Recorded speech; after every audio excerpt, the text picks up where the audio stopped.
Ko'pchilik qizlarimiz tomonidan kelayotgan savollarga javob bermoqchiman. Pul tikilmaydimi?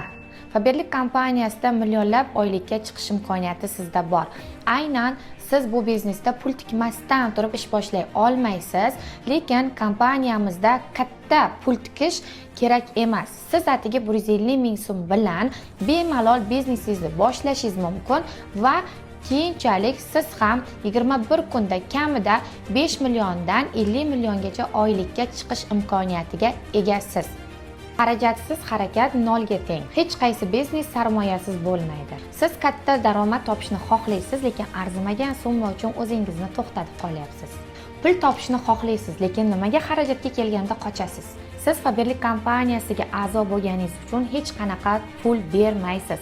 Faqatgina kompaniyamiz marketing plan bo'yicha siz ro'yxatdan o'tganingizdan keyin kompaniyamizdan o'sha pulingizga siz mahsulot olib sotasiz yoki o'zingiz uchun ishlatasiz. Pulingizga mahsulot almashasiz. Nimaga endi pul topishni xohlaymiz u rasxodga kelganda to'xtaymiz. 150 ming so'm sizni hech qachon qo'rqitmasin. Ertaga siz bu biznesda millionlab daromadga chiqqaningizda yo'q, oylik kerak emas demaysiz-ku, to'g'rimi? Men ham bu biznesga kirib kelganimda boshida tovar olishga qo'rqqanman. Gaplarimni yaxshilab o'ylab ko'ring. Birgina tavakkal butun hayotingizni o'zgartirishi mumkin.